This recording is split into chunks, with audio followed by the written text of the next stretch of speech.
Então tá bom, Cá. Respondi sua pergunta ontem, querida. Sim, obrigada.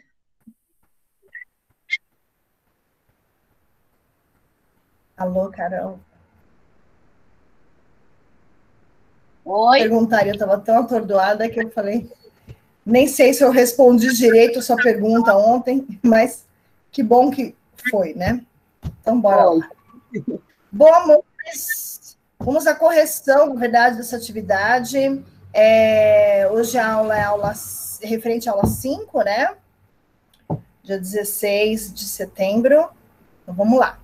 A gente falou bastante aí sobre o serviço social, a gente vai falar um pouquinho mais ainda sobre o serviço social. E depois, então, a gente entra numa questão um pouco mais aprofundada, não do serviço social, mas sobre a infância. Depois, então, a gente vai ver até o final do semestre o referencial curricular, que é algo bastante importante, depois projetos e por aí vai, tá bom?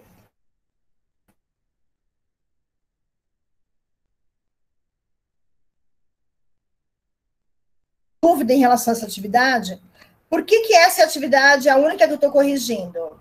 Porque, na verdade, a gente não consegue entender muita coisa que tem na internet, é meio confuso, e eu acho que é importante trazer aqui, quando a gente traz informações do Ministério do Desenvolvimento, do governo do Estado, tá bom?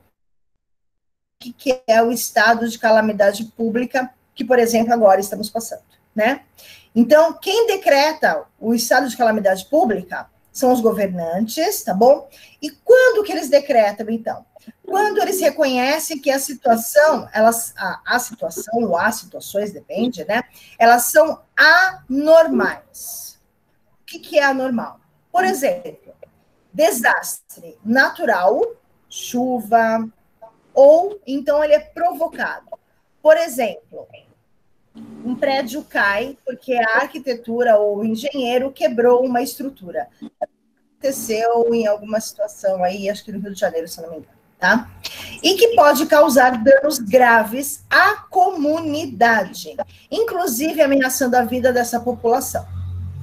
É preciso haver pelo menos 2 entre os 3 tipos de danos para, então, caracterizar a calamidade pública. Então, são 3. Eu tenho danos humanos, perda de vida. Eu tenho danos materiais, perda da casa, perda do carro, perda de alguma coisa material, do escritório, do meu comércio, tá bom? Ou perda ambiental. Por exemplo, Pantanal. É calamidade pública, tá bom? Tudo bem, gente? Entenderam? Dentro da calamidade pública, ou a calamidade pública e a situação de emergência, que a gente também já ouviu falar sobre, o Estado está em situação de emergência, ele não chega à calamidade pública, né?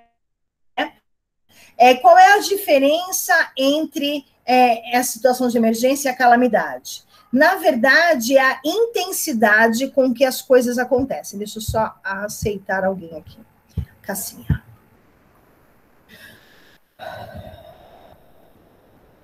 Boa noite, Cássia. Tudo bem, querida? Boa noite, Pro. Tudo bem, e você? Tudo jóia também. A gente começou a aula agora há pouquinho, tá bom? Não perdeu muito, não. Só um slide, tá? Tá bom. Então, a diferença entre calamidade pública e situação de emergência, na verdade, né, é que a intensidade com que as coisas acontecem. Mas é meio difícil, assim.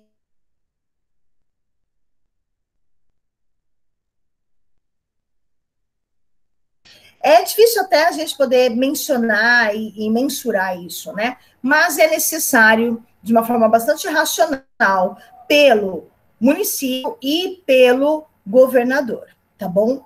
Então, quem decreta aí também a situação de emergência é o governador, tá? Mas aí tem o auxílio do município, tá bom? Então, vamos ver aqui. Situação de emergência refere-se a danos menores que comprometem parcialmente a capacidade de resposta do poder público. Então, ele é menos grave do que a calamidade pública, como eu disse, né? E aí, então, depende da ajuda do governo mais uma vez, só que aí em grau menor. Em grau menor, não só financeiramente, mas em muitas situações, tá bom? E, evidentemente, não é fácil definir essa diferença de intensidade, tá? Isso é uma visão mais subjetiva do governador e do prefeito, tá bom? Mas, mesmo assim, né, gente, muita gente acaba criticando, né? E é difícil falar situação de emergência, é mais fácil falar calamidade pública, porque calamidade pública dá a intenção de que isso realmente importou, né, para o governador. Certo? Tudo bem, gente? Estão entendendo essa parte? A diferença entre um e outro? Eu não pedi situação de emergência, eu sei disso. Eu pedi calamidade pública, mas é importante trazer a diferença. Sim, tá dando para entender, né? Pro. Então, eu trouxe aqui algumas imagens. Pro, quando a gente pesquisa sobre calamidade, automaticamente aparece lá a diferença entre calamidade e emergência. Ah, tá. Entendi. É que como eu não olhei o trabalho de vocês ainda, nem sei se vocês colocaram, não havia necessidade de colocar, porque eu não pedi sobre. Então, como eu não vi ainda,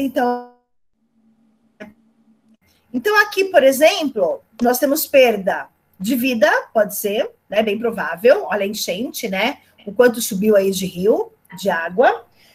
Perdas de material, não é isso?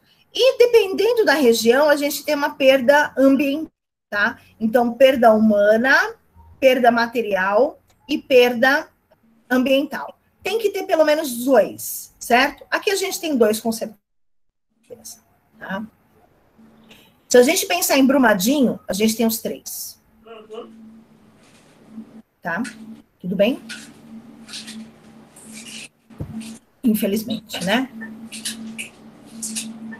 Olha, se eu tiver apenas isso aqui na minha rua, por conta de e a minha rua inteira ficar assim, eu tenho um caso de emergência e não de calamidade. Mas se eu tiver algo que, por exemplo, todo barranco caia, aí então chega a calamidade pública, porque vai atingir outras casas, pessoas, o ambiente, blá, blá, blá, blá, blá. Tá bom? Uma charge para vocês. Ha, ha, ha, ha, ha. E o Rio de Janeiro decretou o estado de calamidade financeira. Bem, descobri a maneira correta de descrever a nossa situação. Calamidade financeira. Vamos lá. Vulnerabilidade social. A Juliana comentou na palestra, a gente falou um pouco aula passada, e a gente então traz uma definição mais séria sobre o que é a vulnerabilidade social, quem faz parte dessa vulnerabilidade social, enfim, tá bom? Tem alguém que está com um barulho de fundo, parece uma máquina. Eu vou pedir para silenciar e abrir quando tiver pergunta, não tem problema nenhum, tá bom? Pode parar. Bom, obrigada. Então, a vulnerabilidade social, na verdade, ela se apresenta aí como uma baixa capacidade material. Material, a gente está falando de dinheiro. Simbólica, a gente está falando de representatividade dentro da sociedade. E comportamental, a gente está falando sobre algumas situações como prostituição, como tráfico de pessoas e por aí vai, tá bom? Tem mais alguém querendo entrar, por isso que eu parei o slide. A Pamela. Boa noite, Pamela. Bora lá para o slide.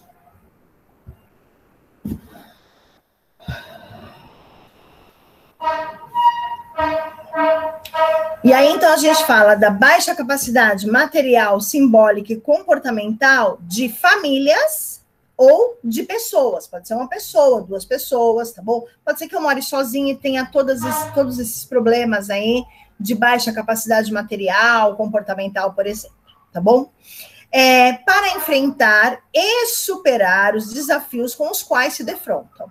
Então, lembra que nós dissemos de que eu não consigo elevar-me financeiramente, então eu vou pedir ajuda para o serviço social, para o CRAS, lembra?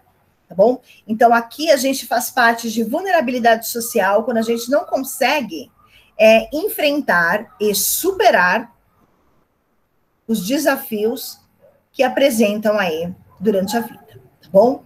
E aí, é claro que esses desafios, gente, eles provocam dificuldade de estrutura de oportunidade social, econômica, cultural, né? Que isso tudo deveria vir do Estado, do mercado, da sociedade, né? Porque, não sei se vocês lembram, não vou lembrar que ano foi, mas eu lembro de que havia um projeto de levar o cinema para as periferias. Então, aí é a sociedade levando, né, a cultura a quem não tem a oportunidade de ir ao cinema. Então, colocava-se, era na rua, era uma TV e um projetor, se eu não me engano, era isso. E aí, então, aparecia lá, passava alguns filmes durante a noite. Era no verão. Eu não lembro aonde, quando foi isso. Lembra onde? Paraisópolis. Enfim, mas está levando cultura para essa comunidade que ela não tem uma capacidade material, por exemplo, em oportunidade cultural. Então, leva o cinema para a periferia. É um exemplo, tá bom? Não que aconteça só isso, né? Mas quando chega para a periferia, hospital, quando chega para a periferia, supermercado, quando chega banco, quando chega esse comércio importante, então, eles deixaram de ser invisíveis para a sociedade, para o comércio, para os administradores, passaram a ser visíveis para eles terem o quê? Um pouco de oportunidade de crescimento na vida. Tá bom? As cotas, por exemplo, que acontecem dentro das universidades, elas fazem parte aí de uma oportunidade para quem não teve uma capacidade material, simbólica e comportamental, às vezes, para ingressar numa universidade, tá bom? Então, as cotas também servem para isso. Eu não estou falando que o negro não tenha nada disso. Uma coisa não tem nada a ver com a outra, tá bom? Eu estou falando de dificuldade financeira, por exemplo. Não estou falando de raça. Ok, gente? Para deixar bem claro aqui. Tudo bem? Tá bem. Pode seguir o fluxo? Pode. 18 pessoas na sala e 3 respondem. Acho ótimo. Sim. Presente. Na parte de vulnerabilidade. Pode falar. Então, eu que nem aqui fala aqui da baixa capacidade, né? Sim. Aí eu coloquei de acordo com o que ela falou na palestra. É um conceito que caracteriza a condição dos grupos do indivíduo, que estão à margem da sociedade. Mas aí eu coloquei mais coisa, né? Aí eu coloquei mais coisa. Porque também acho que é subjetivo falar à margem da sociedade, né? Mas o que mais você pôs? Ou você quer falar? Pode falar. Assim, refere-se à situação socioeconômica de grupo de pessoas com poucos recursos de moradia, educação e acesso à oportunidade para seu desenvolvimento enquanto cidadão. Diversas pessoas sofrem com falta da representatividade e de oportunidade. Com isso, se encontram em uma situação de desequilíbrio, pois não têm o mesmo acesso à oportunidade que outros grupos sociais têm. Perfeito. Tá ótimo. Ótimo, obrigada. Nada. Pensa numa garota insegura. Lindinha, tá tudo bem, tá? Tá tudo tranquilo, a gente é amiga, tá? Tudo amiguinha aqui. Fica bem. Como diz, né? Paz e amor. É isso aí. Vamos lá. Bom, vamos lá. A falta de prevenção ou piorar a situação de vulnerabilidade, na verdade, ela traz muito mais uma situação de risco social, exposto aí à violência, agressão, negligência. Negligência era uma palavra que eu queria lembrar outro dia. Deixa eu anotar. Que, na verdade, viola os direitos aí que o cidadão tem, tá bom? Então, a pobreza, por exemplo, é um elemento de vulnerabilidade social e pode agravar e potencializar o risco aí de violência, exploração, negligência. Se eu não tenho, me tornei ou até nasci numa situação de pobreza, mas eu vejo que meus colegas de escola, porque eu acabo indo para a escola, e eu vejo meus colegas de escola com um tênis um pouco melhor do que meu, e eu tenho vontade de ter o melhor, e eu sei que minha situação não dá, eu tenho duas opções, não é isso? Ou eu trabalho para conquistá-lo, ou eu roubo. Olha aqui, ó, a violência. Tá bom? Vocês assistiram o videozinho sobre a Fundação Casa. E vocês viram o porquê que levaram aqueles adolescentes para a Fundação Casa. Todos eles deram quase o mesmo, né? A mesma desculpinha, né? Desculpinha não, vou usar desculpa, tá bom? Porque vulnerabilidade social e pobreza é uma coisa séria, né? Então, eles utilizaram a mesma desculpa, né? De que eles queriam alguma coisa, não tinham condições, então foram lá e pegaram o que não era deles, certo? Isso provoca violência? Sim. Isso provoca exploração? Sim, com certeza, né? Se você trabalhar mais, eu te pago mais, mas não mais o dobro, né? Eu te pago um pouco mais, então você acaba sendo explorado para tentar ganhar um pouco mais, certo? A negligência aí é quando eu enxergo o que está acontecendo e não faço nada diante dos meus olhos. Tá? Então, negligência, por exemplo, com uma criança, principalmente, né? Negligência com os idosos, com quem tem aí uma faixa etária de... Ai, tem um nome certo para isso? Quando você acaba sendo tutora de alguém, por exemplo, da criança ou de um idoso, né? Não é ele mais que responde, e sim você que responde por ele, né? Então, acaba sendo negligência quando você não enxerga, de fato, o que está acontecendo e necessita. Tá bom? Tudo bem, gente?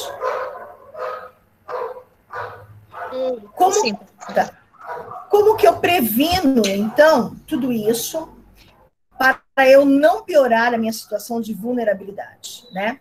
Então, para eu prevenir isso, eu preciso procurar uma orientação. E essa orientação vem do CRAS.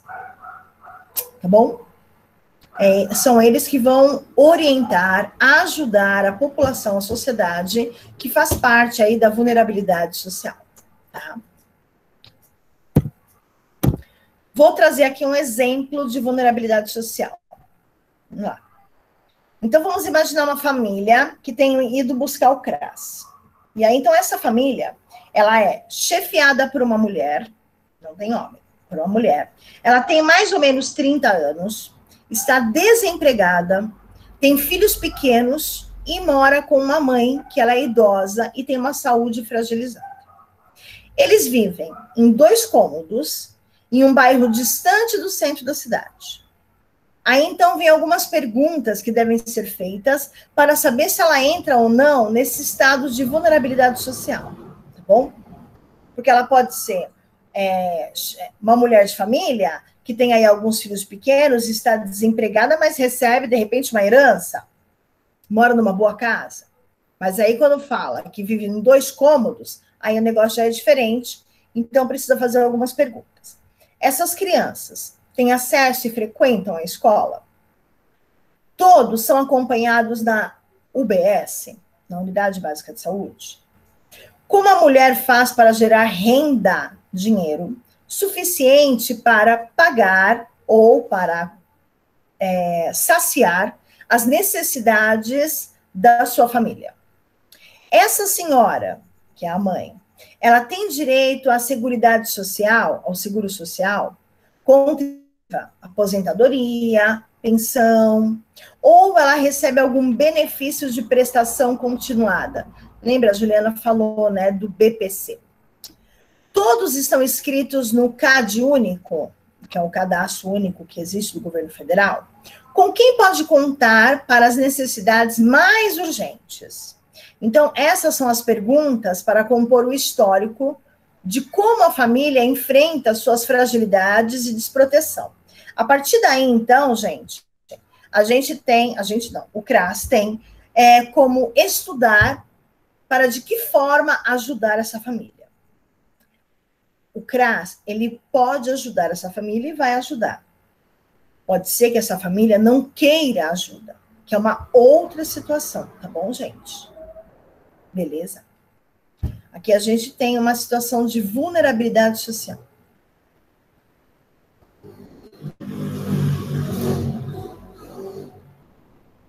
Oh, tive que trazer esse tema. Ô, Pro, pode falar. Em questão ao outro slide, por exemplo, ela vai fazer isso lá no CRAS, mas pode muito bem alguém chegar, né, e não estar realmente nessas condições. Tem como eles buscar mais a fundo sobre isso? Com certeza. Com certeza eles vão à casa. Uhum. Ah, tá. Eles fazem a visita técnica, que eles chamam. Ah, sim. Sim, porque você pode ir lá e chorar rios de pitanga, e aí então recebe aí um Bolsa Família. Só que não é assim que funciona. Uhum. Né? Então eles vão, fazem a visita técnica, eles olham tudo, assim. Eles pedem, por exemplo, você não vai perguntar, né? Quanto você ganha? Ou então assim, nossa, deixa eu olhar o armário para ver a despensa. Deve bem. Assim, discretamente, eles dão uma olhada na cozinha, porque se são 2 cômodos, gente, não precisa ir muito longe, né? Então, assim, vai até a cozinha, pedir uma água, aí vai ver de onde que tirar da água, se o copo é limpo, se o copo não é, se o copo é de vidro de plástico, se é aqueles de requeijão, tudo isso, foco. Foco no fogão, para ver se teve comida, para ver se tem panela suja, se tem prato sujo. Né? E, claro, aquele olhar clínico que todas elas têm. Olha em cima, olha embaixo, olha teto para ver se tem vazamento, se tem goteira, se tem colchão para todo mundo, se não tem. Tá? Então, eles fazem, sim, essa visita técnica, vão lá, fazem pergunta, normalmente vão 2, às vezes em 3, tá bom? O psicólogo vai junto, às vezes vão um pedagogo, olha vocês aí. Quem aqui é mais? O pedagogo, o psicólogo. Entendi, porque às vezes é muito fácil, né? Muito, né, gata? E Mas pensa, por exemplo, agora nessa pandemia. Tudo ficou parado, né? Tudo ficou parado. Até quem falou a verdade, quem falou a mentira, e todas as rendas, né, que houver a necessidade de serem introduzidas nas casas. Por isso que houve, assim, uma loucura geral dentro da Caixa Econômica Federal, os CRAS, eles estavam enlouquecidos para, então, serem vistos, né? Fazer parte da vulnerabilidade social e ser representado por alguém, não é isso? A representatividade é isso, né? Alguém ir lá e falar por alguém, não é isso? Por um grupo pequeno que não é visível para o governo federal, governo estadual e município. Bom, mas eles fazem a visita técnica assim, tem que fazer, senão vira bagunça. Bora lá, gente. Bora para a fila do CRAS. Não é assim, né? Tá certo, amor. Boa pergunta. Abuso e exploração sexual, a gente vai falar um pouquinho, apesar da Juliana ter dito, mas eu trago aqui algumas outras informações que também são importantes, não muito diferentes do que ela traz, porque também são quase as mesmas coisas, porque a gente está falando de definição, de diferenciação, né? Mas é importante a gente saber, porque nós vamos trabalhar com criança, e elas são as pessoas mais, não fragilizadas, mas elas podem ser frágeis, né? Elas podem ser fragilizadas, elas são as mais propícias a uma agressão, a uma violência, porque elas são seres, eu vou chamar de inocentes, porque não deixam de ser, mas assim, elas são mais... Ai, qual adjetivo que eu poderia usar aqui? Mais sucintas a esse tipo de violência mesmo, por serem tão pequenas, né, indefesas, diante de um adulto, por exemplo, tá? Acho que indefesas seria a palavra correta aí, diante de um adulto, né, de qualquer tipo de violência e agressão que ele faça, né, mesmo que seja psicológica, mas também a física.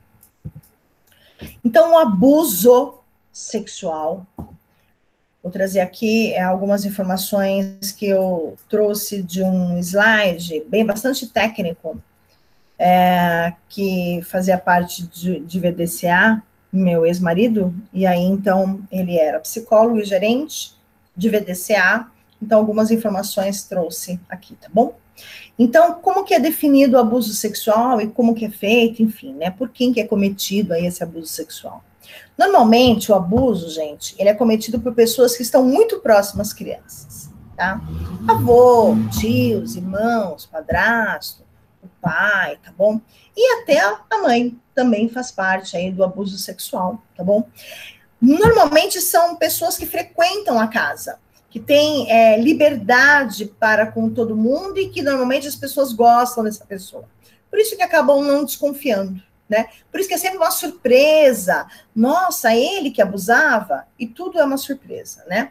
Porque normalmente... Tem fácil acesso, né, professora? Exatamente. Tem o fácil acesso e a confiança de todos, tá bom? Normalmente é aquele que... né? Mas, enfim, não é regra, mas é para a gente prestar atenção também em tudo, tá bom?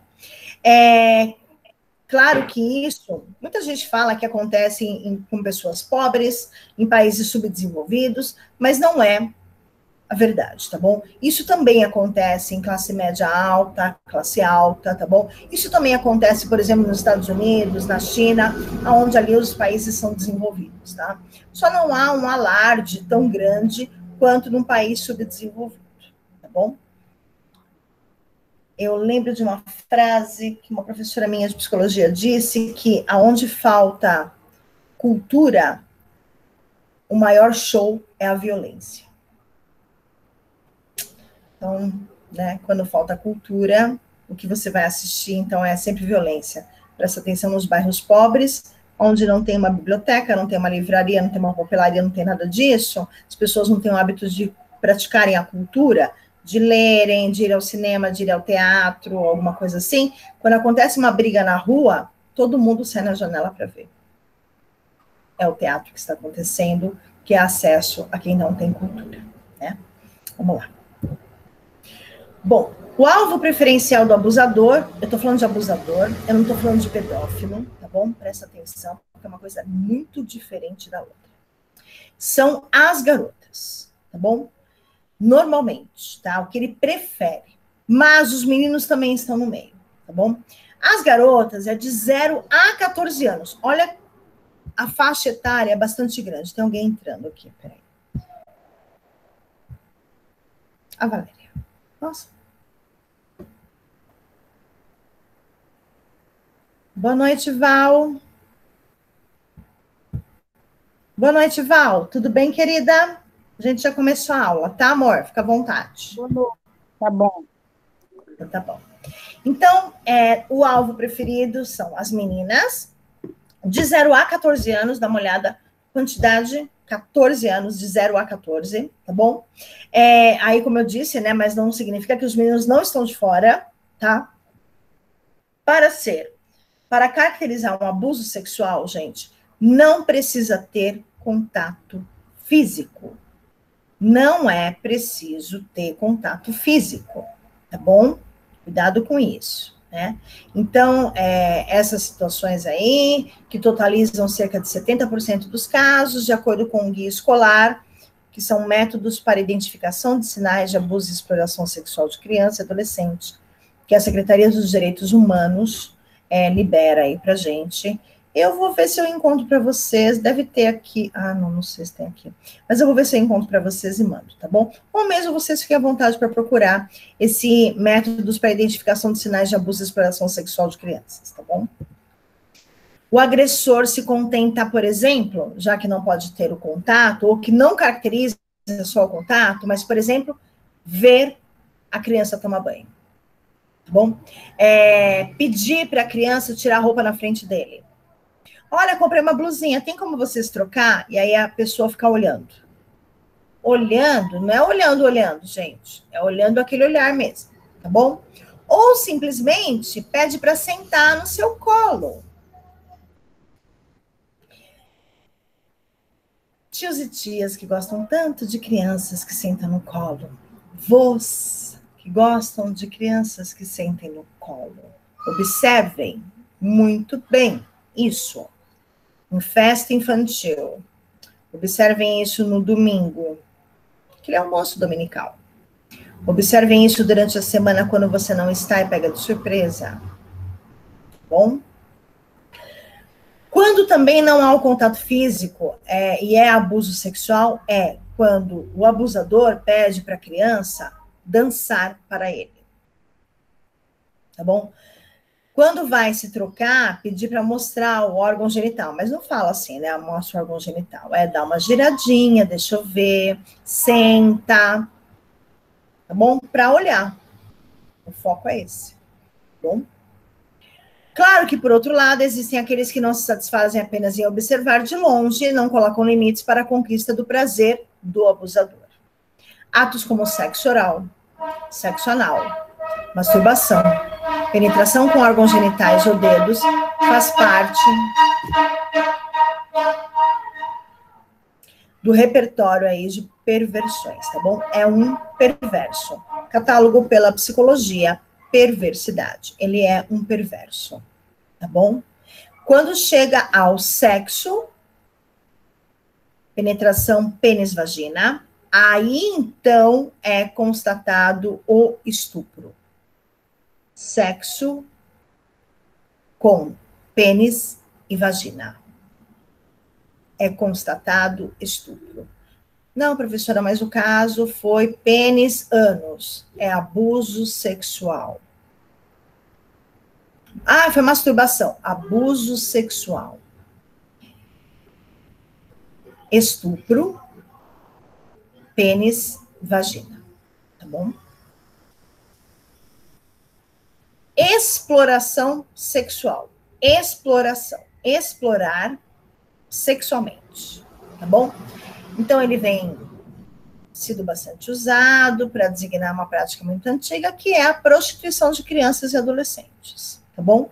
Eu estou explorando sexualmente essa criança, tá bom? Normalmente tem um adulto, 2 adultos, uma agência que faz isso, tá bom? Tem aí a Luciana Temer, eu não sei se vocês já ouviram falar, mas ela é diretora-presidente do Instituto Liberta. Ela não deve ser mais diretora-presidente, mas na época aqui, sim. Então, ela diz que tem uma definição que ela é bastante equivocada. Então, ela traz aí essa definição equivocada, errada. Quando um menino ou uma menina aceita ter relações sexuais em troca de algo, eles deixam de ser vistos como vítima, pois há uma suposição de que estão fazendo porque querem. Nessa idade, de 0 até seus 14 anos, 11 meses e 29 dias, eles não têm consciência para fazer uma escolha desse tipo. Então, cabe a nós, sociedade brasileira, protegê-los. Porque quem é a obrigação de quem proteger as crianças e adolescentes? Dos pais, da sociedade e do governo. Beleza? Tá bom? Então, não existe a questão de eles terem consciência de aceitar uma relação sexual até os seus 14 anos, 11 meses e 29 dias. Mas, professora, minha filha namora 2 anos com um garotinho, e eles transam, eu sei. Meu amor, se alguém falar isso na delegacia, esse menino vai ser processado por estupro. Quando for 15 anos, não é mais. Sabe aquele termo, ela é chave de cadeia? É isso aí. Para 14 anos, 11 meses e 29 dias, tá? E aí, então, ela é chave de cadeia. Um termo que se usa quando se relaciona com pessoas bem mais novas, né? Tudo bem aqui, gente? Exploração sexual, prostituição, tá? Tranquilo. Sim, Pro. Sim, professora. Ô, Pro, Oi. na exploração sexual também, eles falam que quando envolve dinheiro, assim, né? Uma troca, alguma coisa, não é? Também. Mas aí tem que ter o ato sexual. Ou, de alguma forma, o ato sexual, né? Masturbação, penetração, enfim, né? Mas tem que ter o ato, assim, a sexualidade tem que estar envolvida, né? O sexual tem que estar envolvido. Mas sim, por causa de dinheiro. Sempre por causa de dinheiro. Observem o farol. O farol, as crianças estão ali por causa de dinheiro. Que a gente fica com dó e compra, dá, enfim, né? Entendi, professora. Beleza. Bom, existem aí 5 formas de modalidades, de abuso sexual, tá bom? 5 formas de abuso sexual. A gente vai falar um pouquinho em cada uma delas, tá? Então, oferta de sexo para obter aí favores dos mais variados, gente, tá? Então, ofertar o sexo para obter favores. Então, é quando a criança e o adolescente têm relação sexual com o adulto em troca de comida, por exemplo, de uma noite de sono em algum hotel, de dinheiro para comprar alguma coisa, ou para comprar drogas mesmo, tá bom? Alguma coisa pode ser um celular, um tênis, uma roupa de marca, não deixa de ser um abuso sexual, tá bom? Então, a criança falou para o tio, ai, tio, sei lá, tô mó afim de comprar um tênis. Eu falo, então, né? Aí rola alguma coisa, ele dá o dinheiro para poder comprar, ou traz depois o presentinho, tá bom? É uma forma de abuso sexual e é uma forma de exploração. Tá? Vamos lá. O tráfico. Tráfico de crianças e adolescentes, aí é claro que é para exploração sexual, não tem outro motivo, tá bom? E aí, então, está envolvido dentro do tráfico a associação ou aliciamento, tá? Além de rapto também, né? Raptar a criança, levar para poder fazer a exploração sexual, tornar-se aí uma prostituta, né? Ou então é um grupo de umas pessoas que falam, conversam com as mães que não têm dinheiro, faz parte da vulnerabilidade social, precisam melhorar de vida, e aí então onde ela acaba sendo o mercado de trabalho, né? Sim. Entenderam, né? É isso aí. Pornografia. Olha os nudes, meus amores. Cuidado com eles. É a exposição de pessoas com suas partes sexuais visíveis ou atos sexuais em revista, livro, filmes, web, com fins comerciais. Tá bom? O ato é considerado crime tanto para quem fez a foto, tanto para aquele que comercializa ou para aquele que mostra apenas a foto. Eu só mostrei a foto. É um crime. Porque é menor, está nua, é pornografia infantil. Acessem, meus amores, acessem o Face das filhas de vocês. WhatsApp, vejam lá imagens de WhatsApp. Bom? A gente tem que ficar alerta, não neurótico, mas alerta. Certo? E aí, isso também pode acontecer, por exemplo, com uma aluna sua, que mostra uma foto. É hora de anteninhas, duas antenas que vocês têm, estarem bastante atentas, tá bom? Não tô pondo pânico, não, gente. É só para vocês deixarem de ser desinformados em relação a isso, porque isso existe. Isso não é uma coisa que acontece lá no Ceará, lá no Mato Grosso, sabe assim, lá nos Cafundéus. Não, gente, aqui em São Paulo mesmo, aqui, ó, na frente. Tá?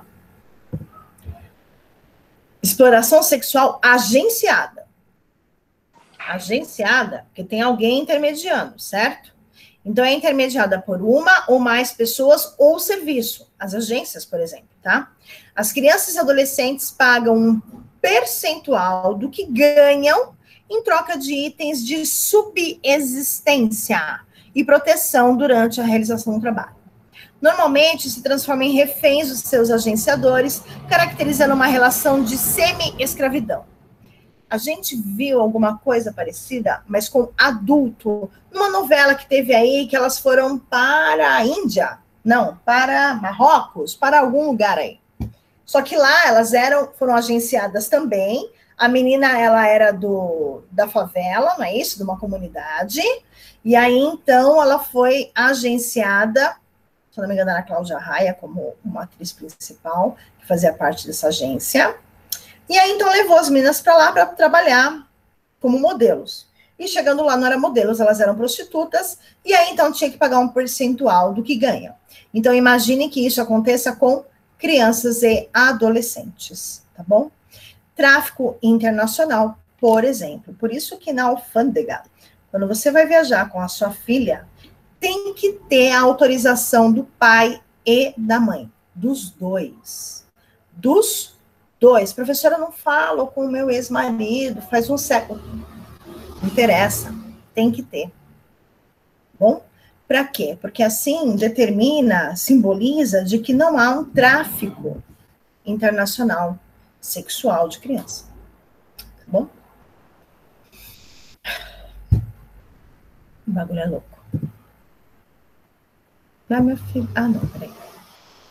Assim, então a gente falou aqui da agenciada e existe a autônoma, que é a mesma coisa, só que não tem aí alguém por trás que agencie. Aqui pode ser, por exemplo, a menina que vende bala também vende outra coisa.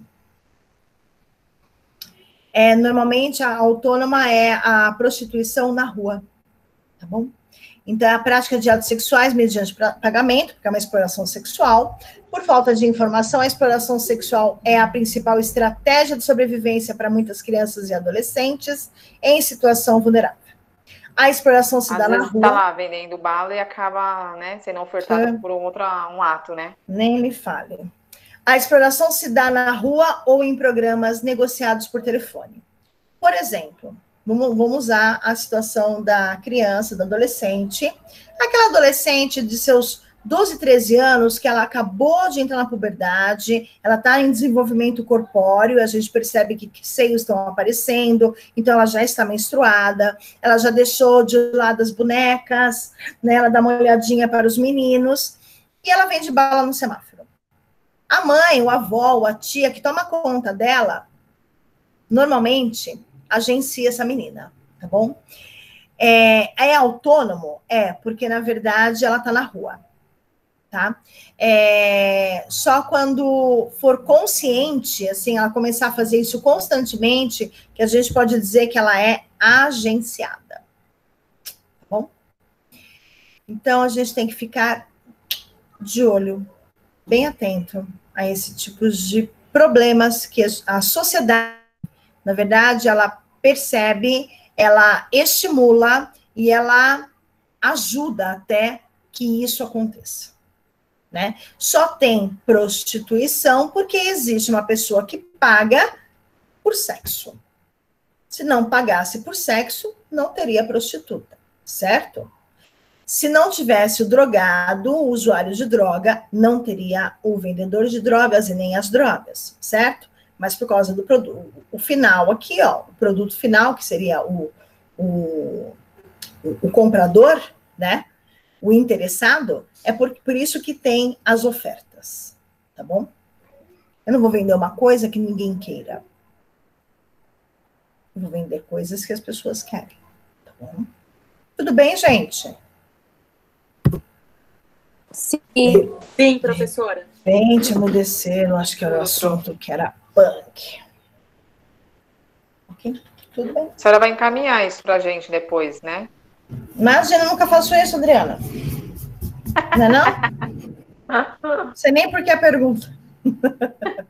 Vindo de mim ainda. Meu Deus do céu, né? Vamos lá, então. Então, vamos para a concepção de infância e de criança.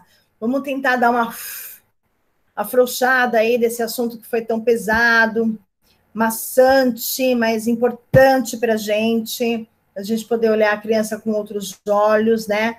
Não mais com essa inocência que a gente tem, conseguir olhar, não também com um olhar de, nossa, o tempo todo vai acontecer alguma coisa, porque a gente não pode ser neurótico em relação a isso, mas de que a gente tem que ficar esperto, certo? Enfim, bora lá.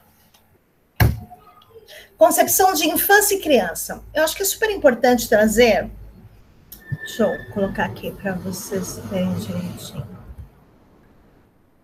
Eu acho que é super importante a gente saber quando que esse termo infância, criança aconteceu. Quem eram as crianças, né? De tantos anos atrás, de séculos atrás. Como que era a infância de cada uma delas, né? Como que era a nossa infância, por exemplo, né? Então, eu trago para a abertura de Concepção Infância e Criança um pequeno livro, pequeno mesmo, tanto que eu trouxe para o slide, sobre criança. O que é uma criança, da Beatriz Alemanha. Uma criança é uma pessoa pequena. Ela só é pequena por pouco tempo. Depois se torna grande. Cresce sem perceber. Devagarinho, em silêncio, seu corpo em comprida. Uma criança não é criança para sempre. Ela se transforma. As crianças têm pressa de crescer. Algumas crianças crescem, parecem felizes e pensam como é bom ser grande, livre, decidir tudo sozinha. Outras crianças, quando se tornam adultas, pensam exatamente o contrário. Como é chato ser grande, ser livre, decidir tudo sozinho. Criança tem mãos pequenas, pés pequenos e orelhas pequenas, mas nem por isso tem ideias pequenas. Às vezes, as ideias das crianças são muito grandes, divertem os adultos, que escancaram a boca e dizem, ah... As crianças têm desejos estranhos, ter sapatos brilhantes, comer algodão doce no almoço, ouvir a mesma história todas as noites. Gente grande também tem ideias estranhas na cabeça. Tomar banho todos os dias, comer feijão na manteiga, cozinhar feijão na manteiga, dormir sem o cachorro amarelo. Mas como pode ser? Perguntam as crianças. As crianças choram porque uma pedrinha caiu na água, porque o shampoo fez arder os olhos, porque estão com sono, porque está escuro. Choram alto para todo mundo ouvir. Para se consolar, elas só precisam de um olhar carinhoso e de uma luzinha ao lado da cama. Os adultos, por sua vez, gostam de dormir no escuro. Quase nunca choram, nem quando entra shampoo no nariz. E, quando é o caso, choram baixinho. Tão baixinho que as crianças nem reparam. Ou fingem que não estão vendo nada. As crianças parecem esponja. Absorvem tudo. O nervosismo, os pensamentos ruins, os medos dos outros. Parecem esquecer, mas depois desce tudo dentro da pasta da escola, debaixo do lençol ou até diante de um livro.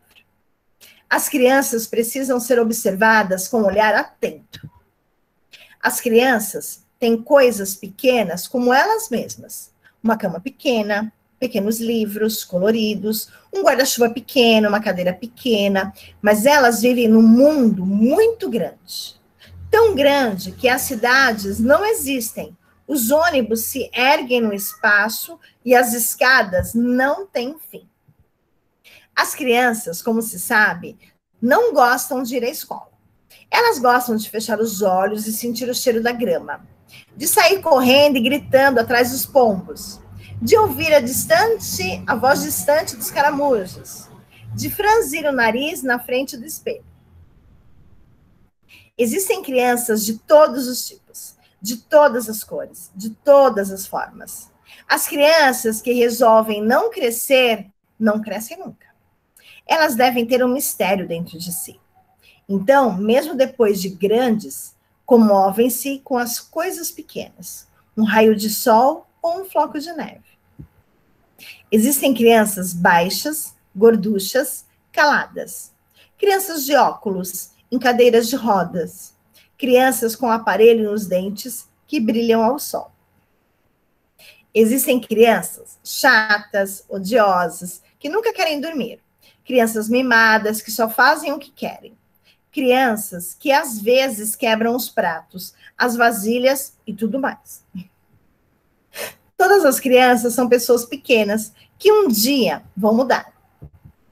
Vão deixar de ir à escola para ir ao trabalho. Talvez sejam felizes. Talvez tenham barba ou bigode virado para cima. Ou cabelos pintados de verde. Talvez se zanguem por causa de coisas estranhas, como um telefone que não toca ou o trânsito. Mas por que pensar nisso agora? Uma criança é uma pessoa pequena. Para adormecer, precisa de um olhar carinhoso e de uma luzinha ao lado da cama. Não é não? Uma criança não tem mãos pequenas, pés pequenos, orelhas pequenas. nem por isso tem ideias pequenas. E aí, então, esse texto, as ilustrações desse livro falam de pequenas coisas que parecem óbvias, mas nas quais poucas vezes prestamos atenção. De maneira singela e comovente, ele responde a pergunta: o que é uma criança? E está aí o livro. Professora, eu durmo de abajur.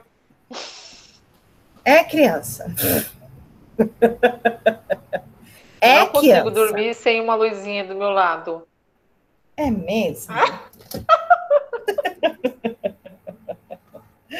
Acontece, né? Com crianças pequenas e grandes. Não é verdade, criança grande? Eu estava prestando atenção aqui, eu só estava me imaginando. Falei, ai, Jesus, eu não cresci, não. Você poderia levar isso para o seu psicólogo, sabe? Acho que seria bem importante levar isso para terapia. Nossa, uma menina de 44 anos no abajur. Abajur, né? Vamos lá. Criança, infância, de qual criança falamos hoje? Como a sociedade atual a concebe? Como que a gente enxerga as crianças hoje? Como a sociedade enxerga as crianças hoje, né? Como formulamos nossa concepção de criança? Há apenas uma maneira de conceber a criança? Todas as crianças vivem sua infância da mesma maneira, em qualquer contexto histórico e cultural? Todas as crianças são iguais? As crianças, por exemplo, que estão lá na China, no Japão, na Europa, nos Estados Unidos, na África, na Austrália, no Brasil, no Chile, na Venezuela, no Uruguai, na Argentina, elas são as mesmas? E infância é a mesma coisa para elas, para todas? Se a gente pensar que no Brasil é a mesma infância, elas são iguaizinhas, as crianças, por exemplo, em Alphaville, Alfavela, ou, por exemplo, aqui, né?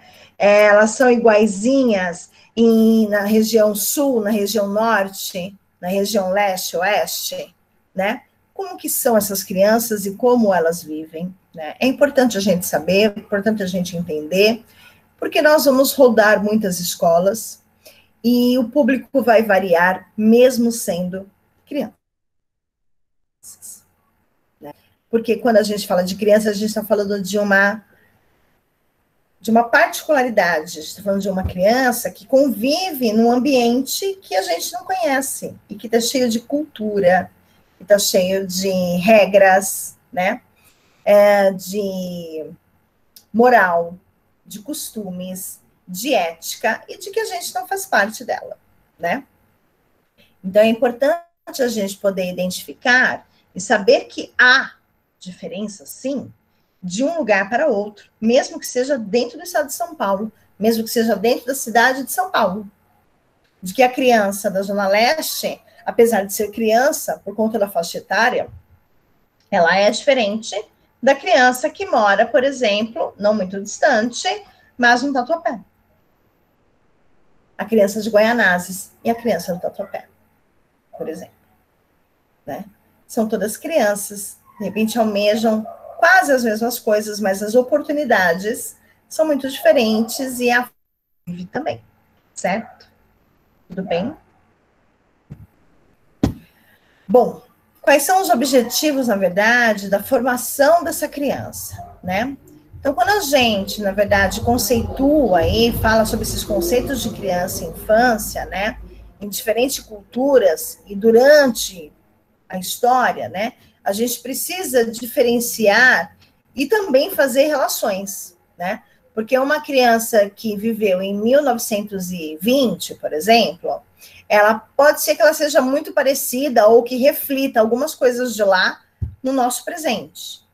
E a gente sabe de que muitas coisas refletem, né? E principalmente em relação à questão educacional e acultural, tá? Compreender como ocorreu o processo de construção histórico da criança e da infância, né? E como isso interfere na concepção de que temos esse sujeito hoje na sociedade, nas nossas práticas educativas, né? Então, a gente sabe que, conhecendo essa história, a história da criança e da infância, de modo geral, a gente consegue entender, por exemplo, por que uma mãe e um pai tratam aquela criança daquele jeito. Tá? E aí, então, a gente consegue também identificar alguns métodos educacionais diferentes, tão diferentes um do outros, por conta dessas definições de crianças e infâncias que a gente encontrou decorrente aí dos anos da história da nossa vida e da história do Brasil, por exemplo, e da história do mundo, porque desde que o mundo é mundo existe criança, certo? Bom, mas por que a gente tem que refletir aí, então, sobre a infância e sobre a criança, né? A criança de hoje, ela é igual à de antigamente? E no que ela se difere? Por exemplo, vocês, meninas, vocês lembram da infância de vocês, das roupas que vocês usavam, dos brinquedos? Onde vocês, por exemplo, brincavam? Isso. Vocês lembram? Sim. Sim. Não lembro não, professora. Eu não lembro não. Valéria? Não lembra? Não, Eu não lembro não. A Maria, mãe, tem que lembrar. Não lembro não. Muito raro, eu lembro nas fotos, você vê as fotos. Eu lembro, professora. Nossa, eu não queria lembrar, mas eu lembro. Aí eu com 9 anos eu brincava na rua. De amarelinha, esconde-esconde. Eu também, pulava Eu elástico. também. De taco. Que mais? Quais outras brincadeiras? Taco, de elástico, que mais? Nossa, eu brincava até de polícia Amarelinha. na rua. Polícia ladrão. Polícia ladrão, Queimada, rouba a bandeira. rouba bandeira, Queimada, vôlei. vôlei. As brincadeiras antigamente, a gente ficava mais na rua, assim, particularmente eu, né? Brincar mais na rua. Hoje em dia não dá pra deixar uma criança na rua brincando. Por quê, Karina? Ah, o perigo tá maior, né? Antigamente, acho que não tinha tanto assim, não se via muito falar em abuso, essas coisas. Hoje em dia, tá muito feio. Eu acho que hoje em dia as crianças que não querem ficar na rua. Porque depende do lugar, até dá. Aqui na minha rua tem umas crianças que ficam, mas eles ficam pouquinho e depois vai para casa ficar no celular para jogar. É o celular, né? É verdade. Valéria, você disse que você não lembra, que você só tem consciência dessa sua infância pelas fotos, é isso? Você. Professor, não, era assim, eu lembro assim, brincando de pular corda, isso aí eu lembro. Ok.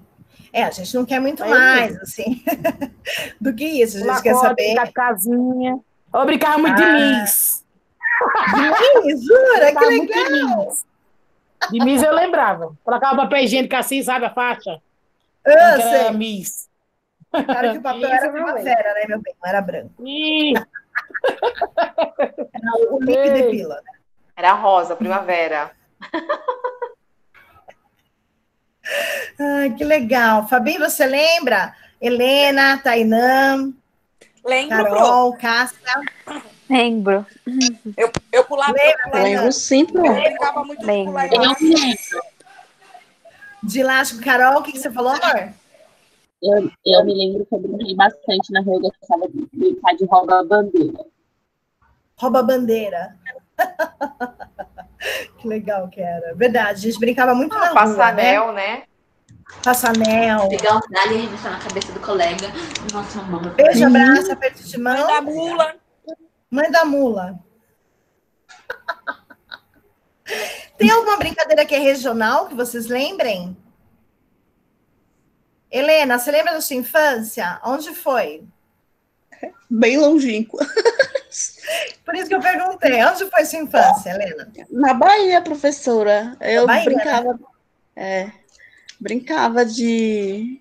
Quem lembra daquela brincadeira que a gente tinha um menino que a gente gostava e a gente fazia. Acho que era da fita. E que dava um toquinho assim quando chegava perto. É aquele que você quer beijar. Aí a gente. Beijo, abraço, aperto de mão. Era uva, maçã, salada mista. Também, Fabi. É a melhor brincadeira que tinha, né? É a safada da Helena.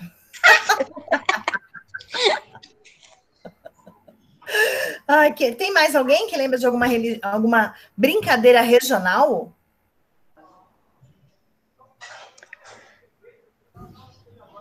Roda, Não. eu acho que de roda, professora. Essa aí é todo mundo. Roda. Lencinho na mão, né? fazia roda, as crianças ficavam no chão. Eu acho que essa de roda aí é Aí clássica, cantava né? musiquinha. Muito bem. Eu lembro que eu brincava de peteca também. Peteca. Peteca. E aquelas pernas de pau também, que eram os pau que vocês colocavam o negócio no alto e você ficava andando na rua com aquelas pernas de pau, pra você ficar bem altão. Você é daqui de São Paulo, Pamela, ou não? Sou daqui de São Paulo. É de São Paulo? É porque, na verdade, pernas de pau ela não é uma brincadeira de São Paulo, né? Ela é uma brincadeira do norte e nordeste, por isso que eu perguntei. Eu não tinha, né? Mas tinha um menino aqui na rua que tinha, ele emprestava pra gente brincar. Que legal, né? Eu lembro do ioiô também, que a gente brincava bastante. Lembra dele, gente, do ioiô? Eu era péssima. Professora, tinha uma da lata de leitinho, que ele colocava umas cordas assim, e a gente pisava e ficava andando. Eu nunca andei naquilo, que eu tinha medo de quebrar minha cara, mas tinha umas crianças que brincavam, amarravam uma corda na lata de leitinho e ficava, tipo, da altura na altura do umbigo, mais ou menos, e saía andando com aquele troço. Ah, é? Essa aí eu não conheço, não, mas cada região tem o seu jeitinho de brincar, né? Com as coisas que tem, né? Que legal, bacana. O meu irmão, ele colocava um pau de um lado e um pau do outro num pneu sem nada dentro e saía empurrando, dizendo que era um carro, fazia de conta que era um carro. Sim, e até hoje existe essa brincadeira. Professora, eu lembro que os meninos brincavam de bolinha de gude e aquele peão também, que você enrolava a corda ao redor e soltava. É verdade, o peão, né? É verdade. Mosquito!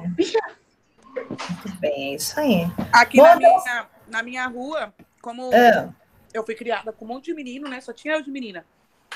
A gente descia a rua do meu avô, que é uma descidinha assim, né? Primeiro um descia no carrinho de rolemã fazendo a pista e depois vinha todo mundo atrás. Que delícia. Carrinho de rolemã. Boa. Eu adorava. Então tá bom. Todo mundo estudava aqui de manhã? Ou tinha alguém que estudava à tarde? Eu sempre estudei de manhã. Eu também. Eu sempre estudei de manhã também. Não, eu estudava de manhã e de tarde. Você estudava à tarde? Vem aqui. É? Isso. Vem aqui. Vem. Eu estudei também sempre de manhã. Você estudou aqui, Dri? Sim. Não, eu morava ali em Arthur Alvim. Arthur Alvim. Muito bem. E vocês lembram das roupas que vocês usavam? O uniforme, né, Pro? Não, vocês usavam uniforme em casa aqueles também? uniforme bonito, né, no prezinho, de shortinho vermelho, camisetinha branca e bonezinho. Eu lembro. E a sainha Eu plissada? lembro, professora. E a sainha também. Privilégio Lembro. de pouco, viu, Dri? Isso aí, ó. Ó, tá vendo? Privilégio Shortinho vermelho. Bonitinho, né? Nem todo mundo usa esse shortinho vermelho. Então, gente, ó, na Bahia, até hoje, o uniforme lá é comprado na prefeitura. Ninguém dá uniforme. Eu lembro do Conga, usavam Conga. Conga vermelho. Eu também. Ah, não, eu já cheguei na época do azul já. O meu era vermelho. A sainha vermelha e a blusinha branca. Sainha de preguinha. Sainha vermelha, não era o shorts que era vermelho e a sainha branca? É, o short vermelho e a blusinha branca. E o Conga vermelho. Na minha época era assim. Sim, tinha que combinar tudo, afinal, né? A gente era o quê? E o cabelo amarrado ainda. O cabelo amarradinho. Val, você estudou aqui em São Paulo? Paulo? Pega piolho. Pra não pegar piolho. Porque coisa amarrada. É. São Paulo, pra não pegar piolho. É isso aí. É isso. Na Moca, professora. Eu morava na Moca. Ah, é? Na Moca. É. Aonde na Moca? Perto da Rua dos Trilhos? É perto da Rua Natal ali, perto da Rua da Moca. É pertinho. Galixo. É a escola que eu estudei. Chamava Galixo. Perto do SEMA. Perto do SEMA? Do antigo. Do antigo SEMA, né? Que agora tá no novo. Agora é no Belenzinho. Ah, então tá bom. Eu frequentei bastante a Moca também, né? Afinal de contas... Minha infância foi toda lá, minha infância. Ah, é? Eu nasci lá, professora, no São Cristóvão. Ah, no São falar? Cristóvão. Sim, claro. Nasci lá. Nasci lá. Ai, que legal, que bacana. Aí vim pra cá quando casei. Meu marido comprou um terreno aqui no Burgo. Aí a gente construiu e veio pra cá. Mas minha infância foi toda lá na Moca. Que legal, que bacana. Muito bom isso.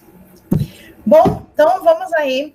Claro que a gente vai falar um pouquinho sobre a infância, a nossa infância, mas a infância das crianças hoje em dia. E claro que a gente vai falar sobre a história, né, das crianças, tanto no Brasil como um pouquinho também da Europa e Estados Unidos, tá bom? Esse cara aí, que é um sociólogo,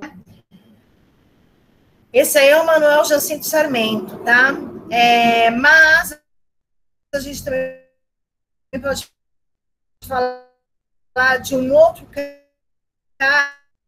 cara que é para o que nós temos hoje sobre de história, para uma pesquisa mais profunda dessa infância como uma construção social, ao invés de mãe, filho e por aí vai, tá bom? Então, esse Felipe Ares, ele é um dos mais importantes aí, a infância e a família, tá bom? É só bom a gente saber para esse nome ficar aí, não ser tão esquecido ou não presente na nossa consciência, tá bom? Concepção de infância e criança, então vamos lá. As diferentes concepções foram construídas a partir das necessidades e transformações social de cada momento histórico. Então, eu coloquei aqui algumas imagens de momentos de história diferentes. Então, dê uma olhadinha nas crianças aqui. Olha isso daqui, que coisa interessante. As crianças aonde estão, tá bom? Aqui as crianças já brincando. E aqui, vamos chamar de atualidade, tá? Bom, discutir como a criança foi representada em cada época pela sociedade se torna relevante à medida que buscamos. Então, claro que saber como que é a criança na sociedade hoje é importante, por exemplo, na educação. Não adianta nós termos uma educação como essa aqui que a gente viu, ó, as crianças atuais. Você acha que vai dar certo?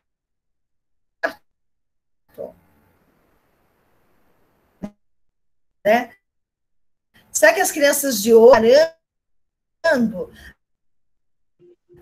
porque eu acho que não, professor. Na minha época, as crianças eram diferentes. Porque na sua época. E é mesmo. Antigamente.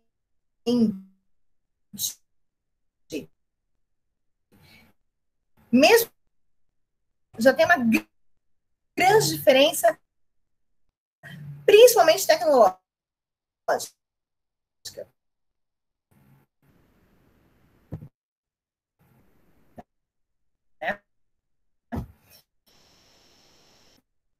Vamos falar sobre a infância negada.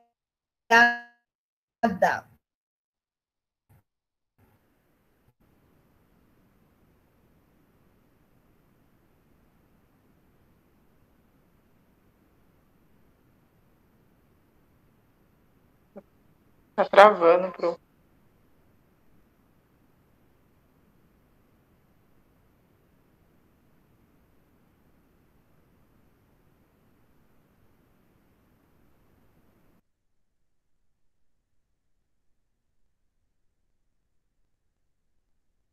Pro, tá travando. Ah, ela saiu. Caiu a conexão dela.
Parou, foi? Caiu a conexão, Val. Ah, tá. Você tá melhor, Adriana? Graças a Deus, Val. Hoje eu tô sim. Obrigada, viu? Bom, nada.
Nossa, gente, tá demorando pra professora voltar, né? É. Ela deu um Melhor intervalo e intervalo, esqueceu de avisar vocês. Melhor a gente fazer Não, nosso ela falou intervalo, que ia depois volta. direto um pouquinho, por causa que ontem ela estava no No hospital, hospital, né? Com a sogra e aí dela. ela ia direto um pouquinho para acabar mais cedo. Eu sei, tô só brincando. Dri, você falou com ela lá no grupo? Eu chamei ela agora. Tá. Deixa eu mandar mensagem para ela no grupo, peraí.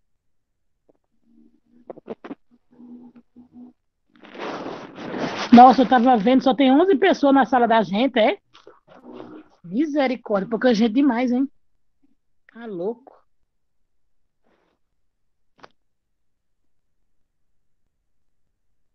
Mas, Val, essas 11 vai até o fim, se Deus quiser. É, muita gente desistiu, né? É. Do primeiro semestre, acho que de 30 e pouco, parece que tem, acho que Nossa. 17. Tem pouquinho, por causa da pandemia. Ixi.